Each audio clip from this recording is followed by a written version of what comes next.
Buenas noches. Hola, ¿cómo están? Muchas gracias por su espera de 5 minutitos para dar tiempo a que se sigan conectando las personas que nos van a acompañar hoy. Soy Heidi Fritz y les saludo con todo gusto en esta que es nuestra quinta plática desde el mundo del aprendizaje en la primera infancia, mejor conocido como EMAPI. Hoy contaremos con la gustosa presencia de nuestra ponente. Ella es la maestra María José Colín Arellano, que aborda un tema muy importante y con muy poca difusión: estado emocional de la madre en el posparto. Muchas gracias, querida María, por estar esta noche con nosotros aquí. Y me permito leer su semblanza para que conozcan un poquito más de quién es María. Ella estudió administración de la hospitalidad y ha trabajado en la industria de la hospitalidad, entretenimiento, farmacéutica y en la última década en educación superior.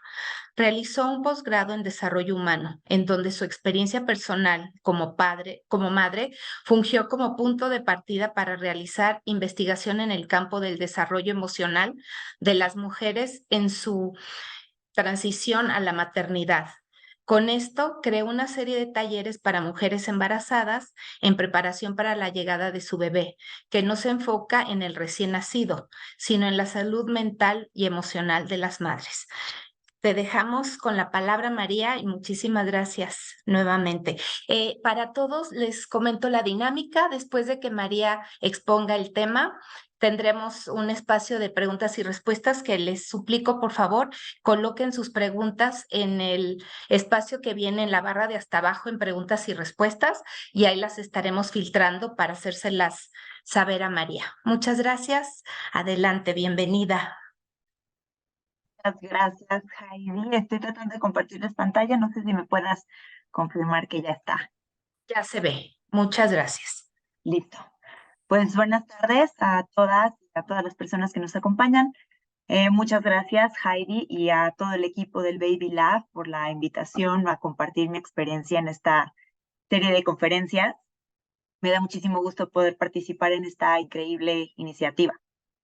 Como ya les dijo Heidi, yo soy administradora de formación y en una enorme coincidencia de la vida, me encontraba buscando tema de investigación para el posgrado en desarrollo humano cuando mi hija era muy pequeña. Estaba tratando de descubrir cómo ser mamá al mismo tiempo que trabajaba en tiempo completo y estudiaba, y estaba buscando una población vulnerable con la que pudiera generar un proyecto de intervención. Y me tomó demasiado tiempo darme cuenta de que yo misma era la población vulnerable que merecía atención. No me consideraba una población vulnerable porque tuve un embarazo sin complicaciones y además tuve la oportunidad de informarme con todo el material que estuvo a mi alcance. Leí todo lo que tenía que leer. ¿Cuánto mide el bebé la semana 14? Si ya tiene ojos, cómo me preparo para que sea parto en lugar de cesárea, todo sobre lactancia exclusiva, qué es la crianza respetuosa. Y aún así, hasta que inicié la investigación, me di cuenta de que la maternidad es un fenómeno enorme que va sucediendo como muy de forma invisible. Me imagino como un cuento de hadas que termina en felices para siempre y que nunca sabemos qué pasa después. Así con la maternidad hubo una preparación exhaustiva para el nacimiento del bebé, pero sin saber muchos detalles de lo que viene después, que es en realidad cuando viene el trabajo más duro. Al inicio había como una gran confusión, sobre todo por sentir mis propias limitaciones al cuidar a otro ser humano y la falta de sueño que hace que todo sea medio borroso, ¿no? Pero con las semanas me di cuenta de que no solamente se trataba de aprender nuevas habilidades, sino de que yo ya misma no era la misma persona. La maternidad es un proceso biológico natural que implica una transición muy profunda que afecta todas las áreas de la vida de una mujer. Cambia de rol en la familia, a veces sacrifica su carrera profesional, el cuerpo que está en el espejo ya no es uno que ella reconoce, y encima de todos estos cambios suceden sin haber dormido en días o tal vez en semanas, con el estrés de aprender nuevas habilidades prácticas que se necesitan para cuidar al recién nacido. Las que hayan tenido que aprender ya a bañar a su bebé, que se mueve o que llora, saben de qué hablo. Y en muchas ocasiones lo hacemos con el dolor físico que nos queda después de un parto o una episiotomía o una cesárea. Ni siquiera mencionar a las madres que tienen embarazos múltiples y que tienen el doble o el triple de trabajo, o aquellas que tienen, o sea, que viven el miedo indescriptible de tener un recién nacido en unidades de cuidados intensivos. Si alguna de ustedes tomó un curso psicoprofiláctico o está tomando un curso psicoprofiláctico, podrá confirmar que la mayoría de la información que recibieron está dirigida a dos situaciones. Por un lado, el parto, información muy específica sobre respiración, posiciones, la mecánica como tal del suceso. Y por otro, el cuidado del bebé, exactamente cómo voy a cambiar un pañal, cómo va a ser la hora del baño, cómo voy a alimentarlo. Y sin embargo, hay un universo de cosas que no se mencionan o se mencionan poco sobre la experiencia de la mujer que acaba de convertirse en madre. Los estudios sobre maternidad organizan los retos en tres grandes categorías. Uno, la recuperación del posparto. Dos, la atención del bebé, el cuidado del recién nacido. Y tres, cómo cambia la relación con la pareja. Y lo importante de entender es que estas tres cosas, estas grandes esferas, suceden a la vez que hay cambios psicológicos importantes en la mujer que no están siendo atendidos.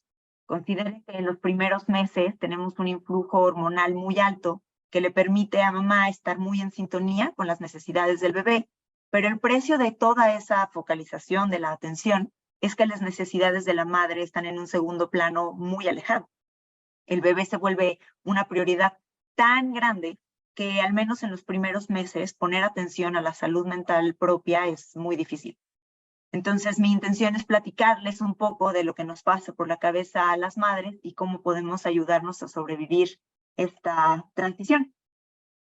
Como punto de partida y raíz de muchos problemas, les comparto este concepto que estoy segura que todas las mamás, todas las que ya son mamás, reconocerán, pero que probablemente no tenían palabras para describir. Se trata del mito de la maternidad. Con este concepto me refiero a la idea de que la maternidad es una época inherentemente feliz en la vida de una mujer y tiene tres elementos que ven en la pantalla, ¿no? El primero es que las madres somos mujeres naturales.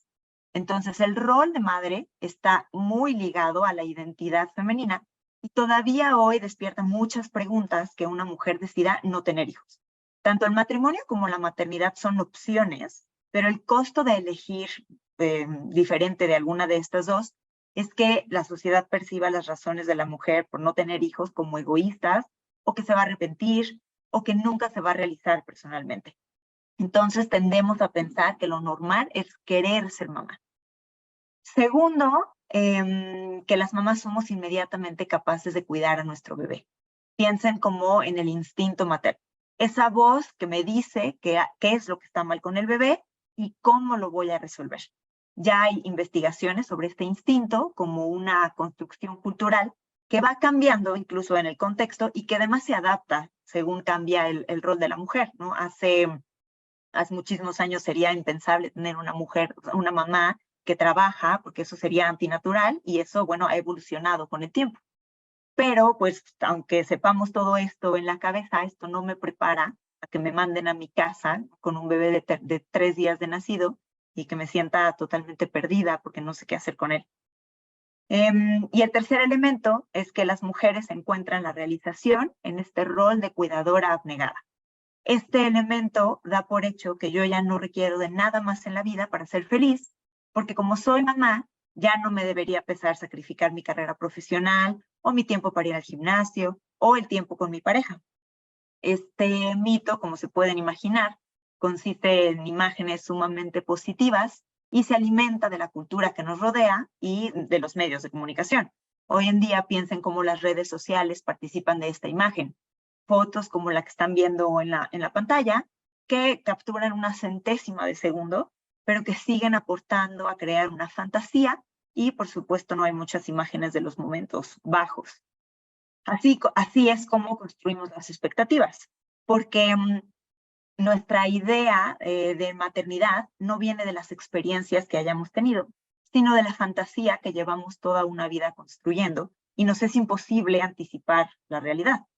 La falta de los discursos alternativos, con eso quiero decir de diferentes experiencias, de escuchar diferentes experiencias, provoca que no podamos identificarnos más que con este mito que sí está disponible para todas. Y no quiero decir que todo sea negativo, ni que para todas la experiencia sea mala. Hay muchas mujeres que encuentran en la maternidad una experiencia positiva. La cuestión es que para ellas es muy fácil compartir sus sentimientos porque todos a su alrededor están felices de escuchar, ¿no? Que es su mejor etapa, que está feliz y que siempre fue su sueño ser mamá. Pero las mujeres que no están viviendo toda esta felicidad empiezan a sentir que algo no está bien con ellas. Cuando más del 90% de las mujeres diría que la maternidad que vivieron en realidad fue diferente a la que se habían imaginado.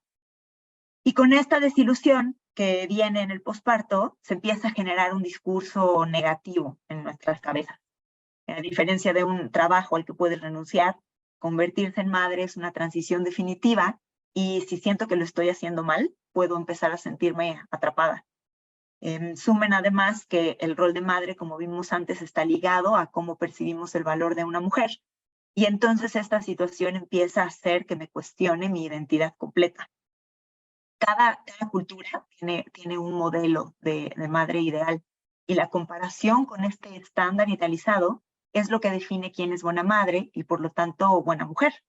Sin embargo, la parte interesante de este estándar es que cambia a través de todas las culturas, con eso quiero decir países, diferentes religiones o incluso en estratos sociales, pero el fenómeno que describe universalmente es la imposibilidad de las mujeres de vivir a la altura del estándar. Todas nos sentimos cortas cuando nos tratamos de comparar con esta madre perfecta que esperábamos ser. Entonces, de un lado, mi lado izquierdo, tengo un muy complejo constructo de la maternidad que me imaginé que tendría durante toda la vida. Y del otro lado, tengo la experiencia de la maternidad que sí estoy viviendo efectivamente. Todo el espacio de en medio tiene que llenarse de algo. Creo que pueden imaginarse de qué. Las mamás que lo están viviendo en este momento saben exactamente del sentimiento que estoy hablando, aunque no tengan la palabra. Ese espacio se llena de culpa, porque no soy la madre que pensé que iba a ser. No soy la madre que mi bebé necesita o no soy la madre que mi bebé merece. Es más difícil de lo que preví y extraño a la persona que yo era apenas hace unos días. Una de las múltiples causas de depresión postparto es el aislamiento al que se somete una nueva mamá que interpreta esta disparidad, esta incongruencia entre las expectativas y la realidad como signos de su propia incompetencia y de su fracaso. Hay un autor que define la depresión postparto como el conflicto entre la madre y la comunidad, porque necesita silenciar esos sentimientos de insuficiencia que surgieron en el posparto. Porque el problema es que cuando me doy cuenta que mi experiencia no coincide con lo que me imaginé, normalmente no reaccionamos dejando que se me resbalen las cosas, ¿no? Ya me di cuenta que no puedo ser una mamá perfecta y entonces voy a dejar de intentar serlo, sino todo lo contrario. Reacciono esforzándome más, fingiendo más y sufriendo más en consecuencia. La mala noticia es que este gap que existe no se cierra nunca y lo único que logro es sentirme inadecuada permanentemente. Encima hay cosas que ni siquiera puedo controlar, como por ejemplo que mi bebé sea de alta o de baja demanda, si saben lo que eso significa. Es, por ejemplo, tratar de comparar a mi bebé que se despierta muchas veces en la noche o que necesita que yo lo cargue para tranquilizarse, contra un bebé que duerme toda la noche desde los 9 días de nacido. Y eso siento que es responsabilidad mía o que es algo que puedo resolver. Cuando las mamás reciben apoyo, la tendencia es tener menos sentimientos negativos. Cuando la pareja está presente y se involucra con el proceso para hacerlo en equipo, cuando la familia me puede llevar de comer, cuando mi hermana me ayuda a cuidar al bebé un ratito, la presencia y el apoyo de los familiares, de las amistades y de la pareja aumenta los sentimientos positivos hacia la maternidad. Y también ayudan a construir la seguridad de la madre para desempeñar su nuevo rol y cumplir con estas nuevas responsabilidades. Entonces, sabiendo todo esto, ¿cómo voy a navegar la experiencia? Yo les comparto 3 recomendaciones básicas, pero pueden haber muchísimas más. La primera son las narrativas alternas. Con eso me refiero a encontrar en dónde están las otras historias que no son perfectas. Laura Baena se llama, la fundadora del Club de Malas Madres. Dice que ella era mejor madre antes de ser madre. No le gustó la experiencia de soledad que vivió y entonces tiene una comunidad cuyo objetivo es promover una visión real de la maternidad y romper estereotipos. Esta comunidad está en línea, aunque está en España, pero no es la única comunidad que existe. Hay muchos grupos de apoyo que se pueden encontrar en redes sociales, en Google o incluso con sus proveedores de salud.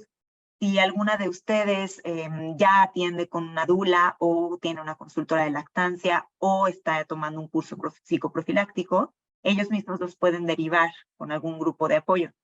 Lo importante está en encontrar un espacio donde otras madres me compartan lo que están pasando y yo me sienta en un espacio seguro para pedir ayuda, donde puedo preguntar, donde puedo solicitar recursos o recomendaciones. Hay muchísimos de estos grupos que son gratuitos y otros donde se proveen como incluso grupos, ¿no? Para compartir experiencias, sesiones presenciales que tienen algún costo. La segunda recomendación es entender la importancia de la validación de sentimientos.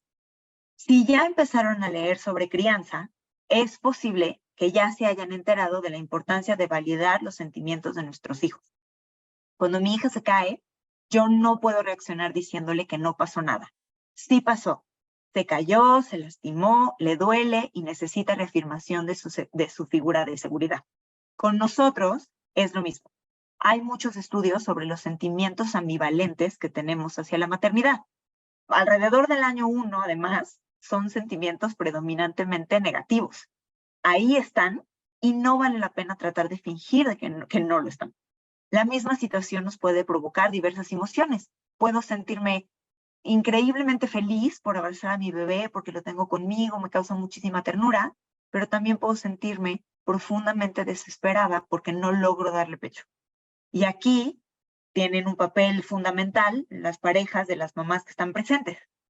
Todo está bien o no pasa nada, no son respuestas aceptables, ¿no? Esperamos debe ser muy frustrante, admiro el esfuerzo que estás haciendo, ¿qué necesitas? ¿Cómo te ayudo? A veces es tan mínimo como poder expresar todo lo que o sea, poder vaciar todo esto que tengo acumulado y que ¿no? se está quedando adentro de mí. La tercera recomendación es el cuidado personal. Lamentablemente, pareciera egoísta necesitar un espacio personal cuando la prioridad primera de esta casa es el bebé. El problema es que no podemos dar lo que no tenemos. Y una madre que no logra sentirse en calma no puede transmitirla a su bebé. En una charla anterior que tuvieron en este ciclo, que fue sobre desarrollo socioemocional, una de las participantes le preguntó a la ponente qué actividades de desarrollo socioemocional había para su bebé que tenía un par de meses de nacido. Y la respuesta que le dieron es que para el bebé, ninguna.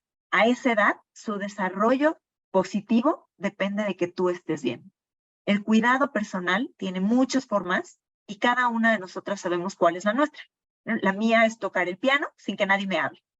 Hay que ser realistas con cuáles son nuestras posibilidades que tenemos. No puedo tener como opción irme de vacaciones 2 semanas si tengo a mi bebé encargado, pero tenemos que asegurarnos de cuidarnos. Parejas de mamás, de nuevo, su participación es fundamental para que ellas puedan tener este espacio.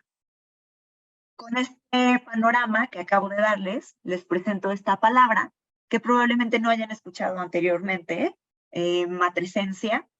Es un concepto que ya va por 50 años de haber sido inventado y que sin embargo no ha gozado de mucha popularidad. Se refiere a la transición física, psicológica, emocional, social y espiritual por la que atraviesa una mujer cuando se convierte en madre. El proceso de transición de la maternidad es tan complejo que provoca la fractura de la identidad personal para incorporar este nuevo rol en la percepción de mí misma. Y esto no es una tarea ni sencilla ni que sucede rápidamente. La nueva madre tiene la necesidad, como vimos antes, de balancear la imagen que había construido de la maternidad, la inseguridad que acaba de encontrar, la necesidad de conexión y apoyo que tiene, y un duelo por la persona que yo era antes del parto, que a la mayoría de las veces ni siquiera sé que estoy viviendo. Uno de los elementos más marcados de este proceso es, por ejemplo, la transformación del cuerpo, que se puede vivir como una discontinuidad de la persona. Yo me veo al espejo y no me puedo identificar con la persona que veo. Piensen en el aprecio social que tenemos, por ejemplo, por el cuerpo de una mujer embarazada, que está en su máximo esplendor y se ve preciosa, con una panza lindísima, contra el cuerpo de una mujer en el posparto, que preguntamos cuánto tiempo le va a tomar volver a estar como estaba antes. Y este cambio sucede en un solo día. En un día, o sea, un día yo tenía esta figura hermosa y al día siguiente estoy preocupada por cuánto tiempo me va a tomar regresar a como estaba antes de tiempo. Lo mismo nos sucede en la adolescencia, ¿no? Una transformación de todo lo que somos y todo lo que está a nuestro alrededor. Lo voy a comparar, este término de matresencia, con el de adolescencia. Los dos, como dije, se refieren a estas grandes transformaciones en todas las áreas de la vida, pero son muy diferentes en términos de la expresión de esta transformación y el tratamiento social que recibe cada una de ellas. Cuando una persona atraviesa la adolescencia, tiene como un permiso para hacerlo. Le permitimos estar incómodo consigo mismo y con el entorno. Estamos muy conscientes de que se trata de una búsqueda de nueva identidad y somos tolerantes con comportamientos y actitudes que normalmente no aceptarían. De la misma manera, cuando una mujer se transforma en madre, la realidad de su identidad hasta ese día desaparece. Y sin embargo, a diferencia de la adolescencia, como no tenemos claro qué está pasando, la experiencia propia se siente como insuficiente y no sabemos cómo expresar lo que está sucediendo. Entonces, ¿cómo hacemos para integrar el nuevo rol a la identidad? Las personas construimos una imagen de nosotros mismos a partir del contexto en el que crecemos. Con esto en este contexto es donde yo aprendo qué tan bonita soy, qué tan inteligente soy y qué tan buena madre voy a ser. Como soy mujer, probablemente aprenda que voy a ser una gran mamá. Y este filtro se convierte, y esta imagen se convierte en el filtro a través del cual voy a asimilar las experiencias de la vida, o tal vez no asimilarlas. Porque mantener esta imagen positiva de mí misma es una necesidad psicológica básica. Y cuando percibo una experiencia como desfavorable, tal vez no la puedo procesar del todo. Tengo una resistencia para integrar estas experiencias que son incompatibles con la imagen de gran mamá que imaginé. Piensen en lo que me hace darme cuenta que no sé cómo cuidar a mi bebé y no la estoy pasando tan bien como pensé yo que iba a ser una gran mamá. Nos pone en un estado de alerta y a la defensiva. Sin embargo, si tengo la oportunidad de estudiar esta nueva información sin que me sienta atacada, es posible reorganizar este concepto personal. Esto se logra encontrando un espacio seguro. Este espacio seguro puede ser terapia, por ejemplo. Platicar con una persona a la que le puedo explicar todo lo que está pasando por mi cabeza sin que me juzgue. También puede ser un grupo de mamás, como lo dije hace rato, donde podemos compartir experiencias reales y no uno donde competimos donde siento que hay una competencia porque mi hijo habló antes que el tuyo o donde mi hijo no duerme toda la noche y el tuyo ya. Y también es una contención que puedo encontrar en mi pareja. Si mi pareja aprende lo que mencioné hace rato de validar mis sentimientos, si mi pareja puede ofrecerme un espacio donde le pueda contar lo que estoy pensando, lo que estoy viviendo y cómo me siento y me sienta segura. Me parece además el momento de mencionar que yo creo que como mamás que estamos escuchando además este contenido, tenemos la obligación de ser ese espacio seguro para las mujeres que vienen después de nosotros. Si ya sabemos que es difícil, confuso y solitario, hagámoslo un poquito más fácil para las demás.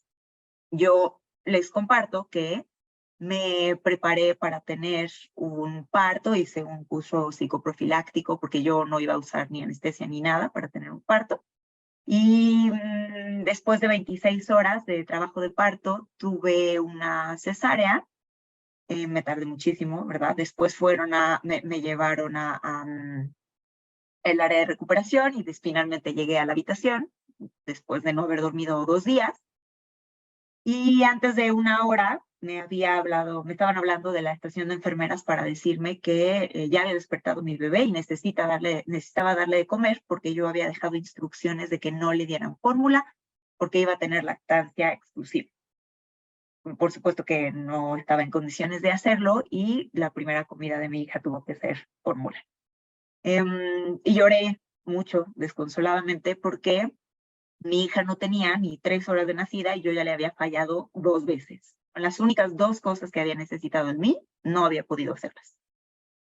Y tal vez si hubiera escuchado esta experiencia de otras mamás, o si hubiera sabido lo difícil que era o las probabilidades de tener parto o de tener cesárea o de lo difícil que es en realidad encontrar la manera de dar pecho, hubiera sido una experiencia más favorable para mí. Y espero que para las mamás que están embarazadas, que estén el día de hoy con nosotros, tengan una experiencia que puedan compartir con nosotros. El último elemento que me gustaría incluir en la conversación de hoy es la relación con la pareja. Evidentemente, la maternidad no tiene que ser forzosamente en pareja, pero la mayoría de las mujeres lo hacen, por lo que me voy a permitir generalizar en esta última sección. Esther Perel, si la han escuchado, es una psicoterapeuta muy conocida en redes y en podcast que se especializa en parejas. Esther dice que la calidad de nuestras relaciones determina la calidad de nuestras vidas. Y la relación que tenemos con nuestra pareja, especialmente para atravesar un momento tan duro como la maternidad, es un factor determinante en cómo lo vamos a experimentar. El nacimiento de un hijo afecta mucho más a las madres que a los padres, sencillamente porque para las mujeres está de por medio el cuerpo. Esto provoca una apreciación subjetiva de las madres en que la participación del padre es un poco más opcional que la de ellas, y además que hay un cierto grado de elección respecto a cuánto se involucra con el nuevo bebé y las nuevas actividades. Este desbalance provoca 2 cosas. Por un lado, que los hombres reporten sentimientos más positivos hacia la paternidad, y por otro lado, que las mujeres estén menos satisfechas con su relación de pareja.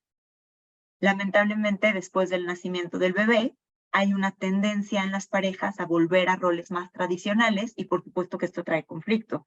Piensen en que es más común, por ejemplo, que una mamá deje de trabajar para convertirse en ama de casa y sienta esto como una diferencia a cómo era su relación antes del nacimiento del bebé. La buena noticia es que las relaciones se construyen, no suceden, y todo esto que les acabo de decir es tanto evitable, por un lado, como reparable. Siempre que ambas partes estén dispuestas a trabajar, hay espacio para crecer. Entonces, les muestro esta diapositiva. Si han oído la frase, si te lo tengo que pedir, ya no lo quiero, desde mi punto de vista es una frase destructora de relaciones, ¿no? Significa que si mi pareja no puede adivinar lo que estoy pensando, no es la pareja para mí. Y como ya les dije, las relaciones se construyen con acuerdos y con conversaciones incómodas.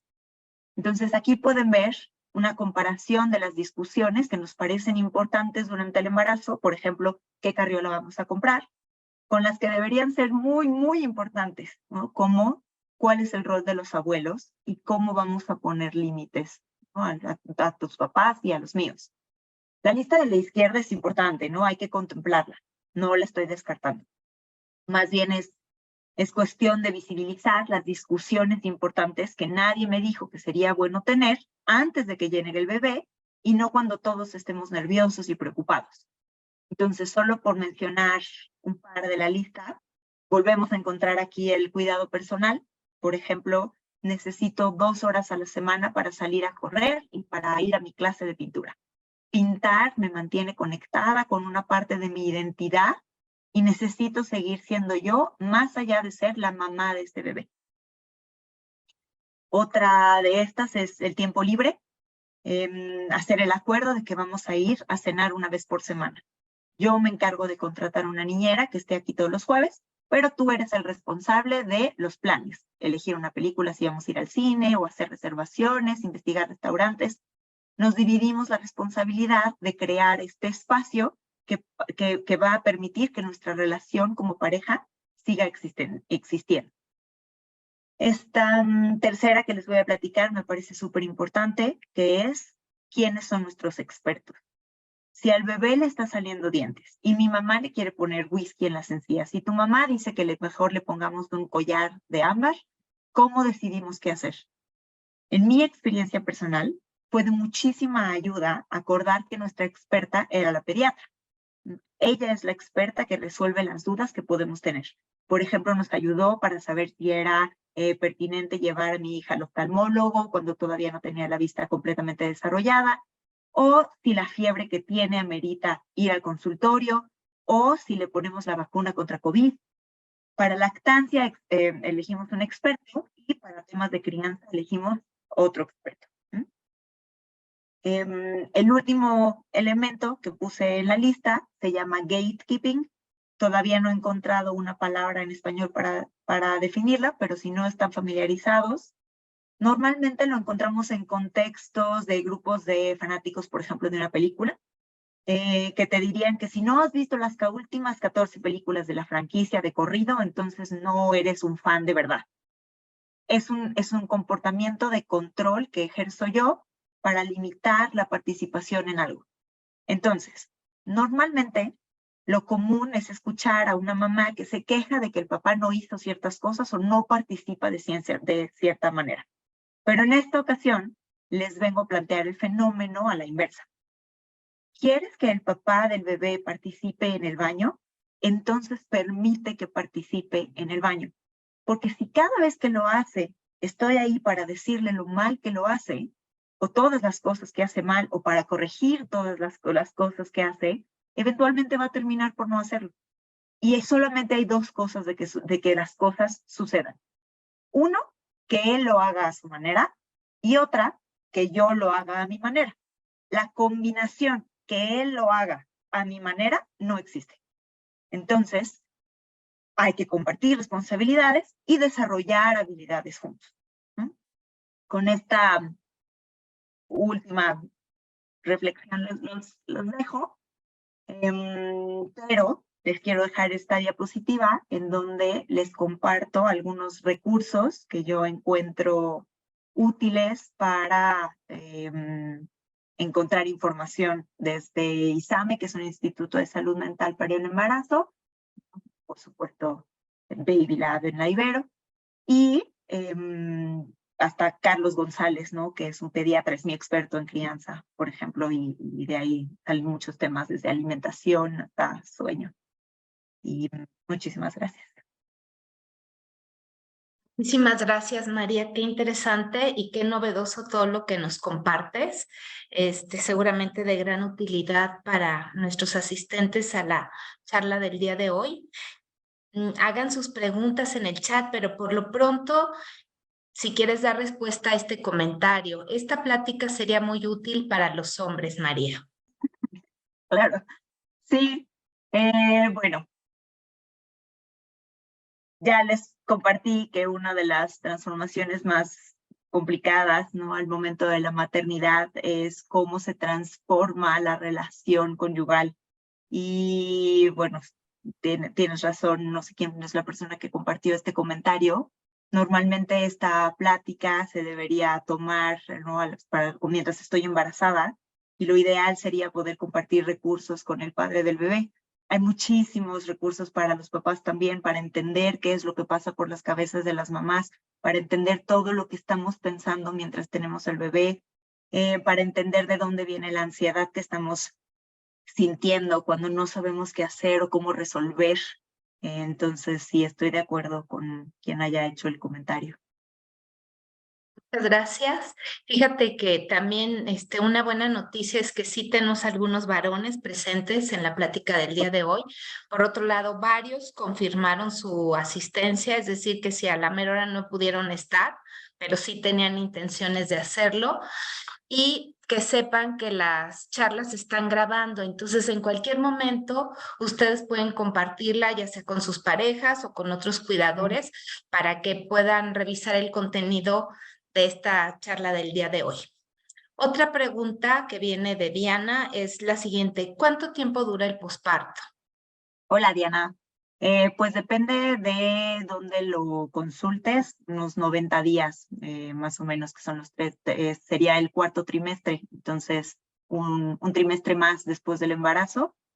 Así es como le llaman, ¿no? El cuarto trimestre.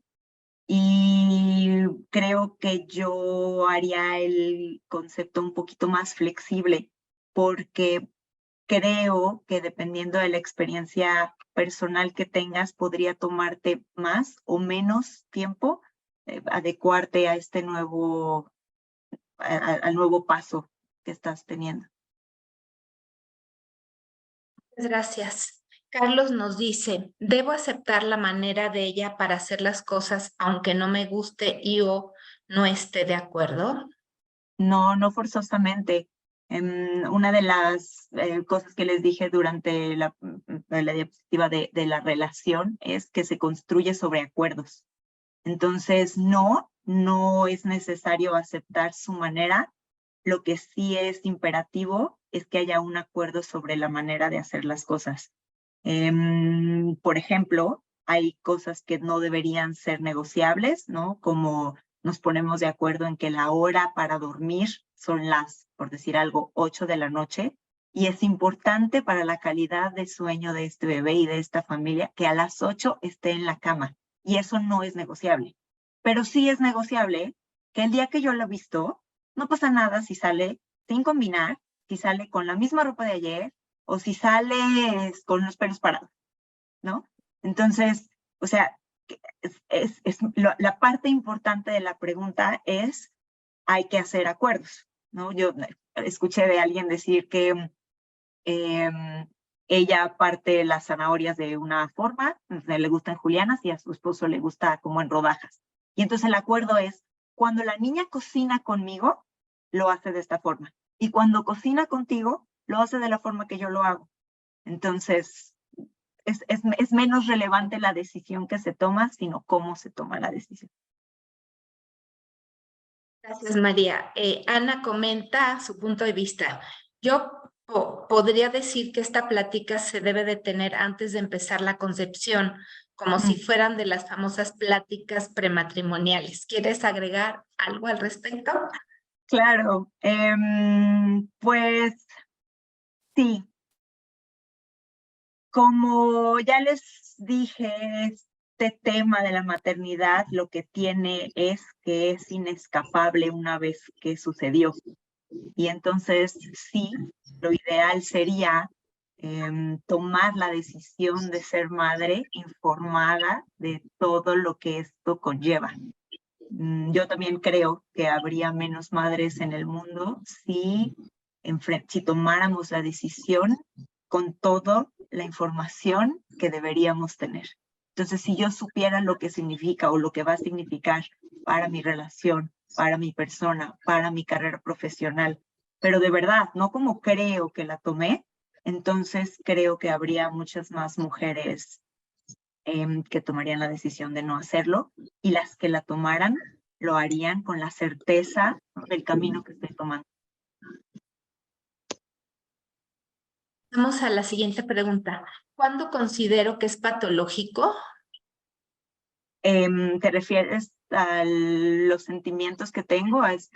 Ok. La línea es difícil porque justo ayer leía algo que decía que incomodidad no es patología. Y desgraciadamente la incomodidad no está en el vocabulario médico, entonces es difícil, ¿no?, establecer esa línea.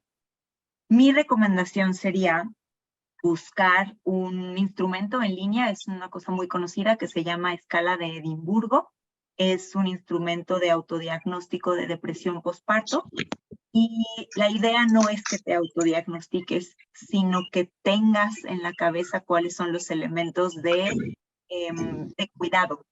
Entonces, leerla, la puedo tomar y entonces decido si voy con un profesional de la salud. Justo en la diapositiva de las conversaciones difíciles, uno de los puntos era cómo reconocer que mi salud mental no está en el mejor punto y cómo hablarme de ello, ¿no? Entonces, hablar con nuestra pareja y decirles, es que si ves que estoy decaída o si no sé qué hacer, si me encuentro sobrepasada, necesitamos sentarnos a platicar y decidir si necesitamos consultar con un especialista. Lourdes te plantea esta pregunta. ¿Existe algún grupo de madres que tienen hijos con discapacidad en México? Sí, sí existe. No conozco el nombre, pero sí existe. Creo que podrías acercarte con Claudia Reyes. Es una chica que puedes encontrar en línea y ella podría derivarte con este grupo.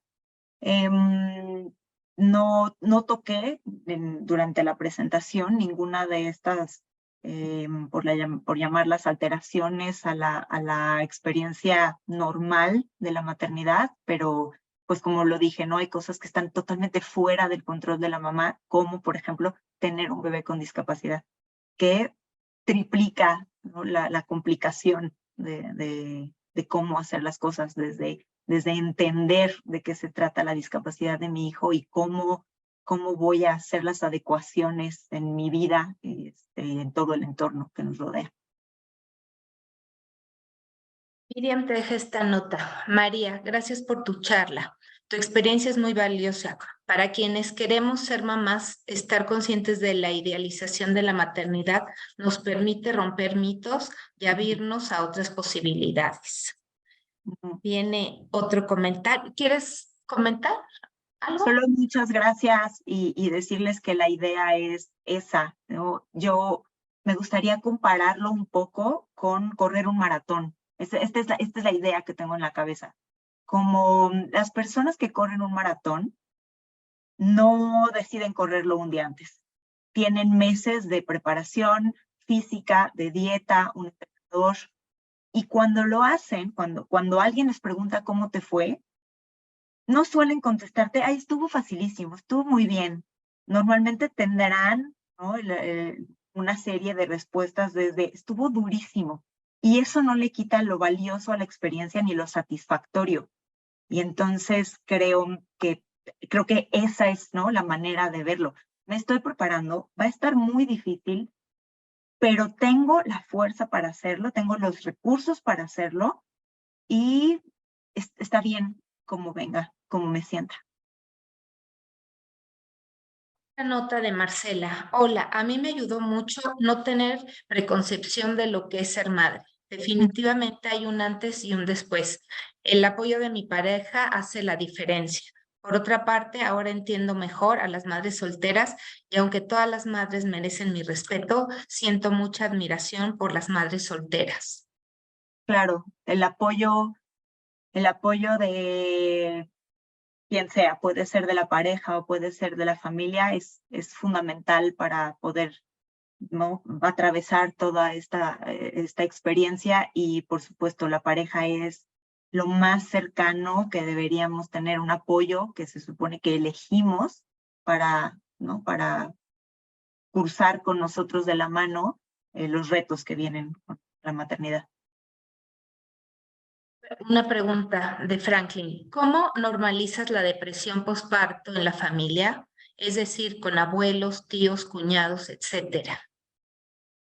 Wow, qué difícil. Creo que esta pregunta es, o sea, estás hablando de remover todo un estigma social que en muchas ocasiones no es posible, porque desgraciadamente estás hablando de las preconcepciones que tiene otra persona. Cuando tú vas a terapia, una de las cosas más importantes que necesitas aprender es dónde está tu campo de acción, ¿no? Hasta dónde está el alcance de lo que puedo hacer y dónde empieza lo que no puedo hacer. Por eso esta plática, por ejemplo, no incluyo el cómo voy a hacer que mi pareja también se comprometa con el niño, porque no puedo hacerlo. Como no puedo hacer que la familia entienda lo que estoy pasando, si no quiere hacerlo. Mi sugerencia es explicar, ¿no? O sea, hablar, explicar, compartir mis sentimientos y solo recibir de regreso lo que crea que me puede funcionar.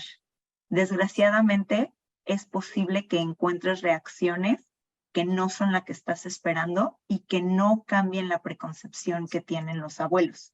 Pero sí es muy importante entonces que aprendas en dónde tienes que poner el límite, porque no puedes seguir recibiendo invalidación de la familia cuando tú estás viviendo una experiencia que existe y que, o sea, cualquier comentario que puedas recibir no va a cambiar. Entonces, creo que además de hacer un esfuerzo por normalizarlo, es más importante poner un límite para que tú puedas sanar. Gracias. Otra pregunta anónima. ¿Qué pasa con las instituciones? O sea, el entendimiento de estos cambios cuando regresamos del permiso de maternidad. ¿Cómo se forman las instituciones para recibir a una mujer en etapa de posparto que se reincorpora a lo laboral? Claro. Creo que la respuesta de las instituciones está en las personas que forman las políticas. Desgraciadamente, muchas de las personas que están en cargos de formación de políticas no tienen la posibilidad de hacerlo porque no conocen la experiencia, pero dependemos, por ejemplo, del avance de mujeres en puestos, ¿no?, gerenciales, directivos, etcétera, para poder empujar políticas que ayuden a las madres que regresan, ¿no?, al ambiente laboral. Entiendo la pregunta, porque yo soy mamá que trabaja y que estudia y que no podría hacerlo si el lugar en el que trabajo no tuviera una política que me permita hacerlo. Hay lugares en donde no es posible, pero creo que el avance se va haciendo y es poco a poco y empieza no nada más desde nuestro trabajo, sino también desde las escuelas, desde nuestros hijos, desde normalizar, a ver, si el niño se cayó, no nada más tiene mamá, también tiene papá. Háblenle al papá para pedirle que mande la tarea, avísenle al papá que lo invitaron a una fiesta de cumpleaños, ¿no? Nosotras mismas tenemos que permitir también esa inclusión de los papás, y creo que los papás que en las instituciones conocen la experiencia, necesitamos de esos aliados dentro de los policy makers, les llamamos, para avanzar, ¿no?, para aprobar los cambios que tienen que suceder. Comentario de Ana. En mi experiencia, al compartir el cuidado del bebé es también importante para el mismo bebé, ya que se da cuenta que la mamá lo hace de este modo y el papá lo hace de otro y crea flexibilidad en él. Sí, por supuesto. Los bebés nacen sin saber cuál es el esquema de su vida, de cómo van a ser las cosas, y aprenden el esquema que la familia les quiera dar.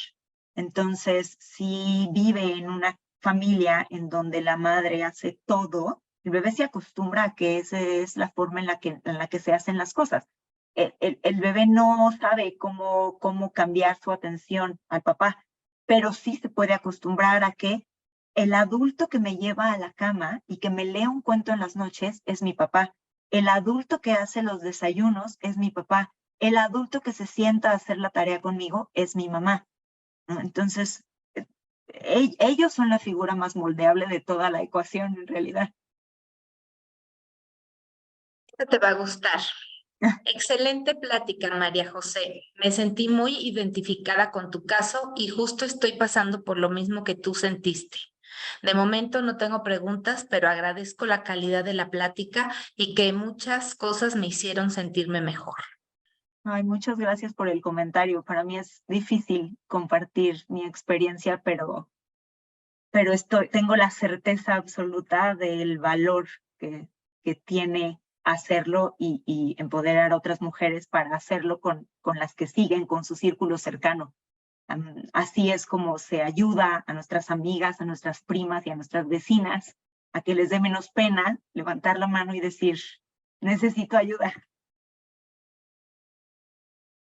Bernardo pregunta, ¿qué libros recomendarían para prepararse para esta etapa? Carlos González les puse en la última diapositiva, Carlos González es un pediatra que a mí me encanta la forma en la que aborda el tema de crianza. Tiene un libro que se llama Bésame Mucho, sobre crianza respetuosa, que es lindísimo y que creo que resuelve muchas dudas sobre cómo hacerlo.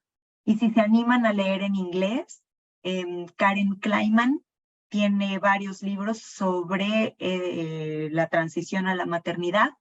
Uno de ellos es Esto no es como lo esperaba, y otro se llama Las buenas madres tienen pensamientos malos, algo así. Good moms have scary thoughts, ¿no? Entonces es una edición reciente y bueno, seguramente hay traducción de esos libros. Son muy buenos. Comenta Carlos que se llama Mariana Bunt. ¿Será la de Bésame Mucho? No, ¿Suena? Mariano. No, Carlos González es el de Bésame Mucho. Y también hablan de Mariana Wong. No la conozco, pero probablemente sea de la misma corriente que Carlos. María José, te felicito por esta plática de parte de Ana. Mele dice, gracias por lo valioso de la charla y atreverte a ser vulnerable para mostrar parte de tu vida. Un enorme abrazo.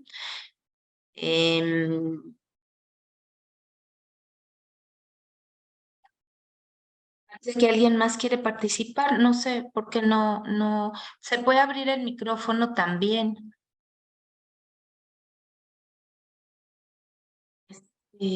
Para que si alguien quiere levantar la mano y quiere comentarlo por el medio del micro, también puedan hacerlo.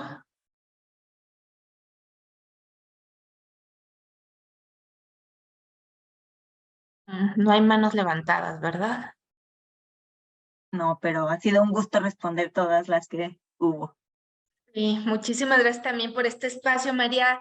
Tú que decías que no estás segura de dar esta plática, pues yo estoy muy encantada de haberte escuchado. De verdad, también aprendo mucho de lo que tú compartes.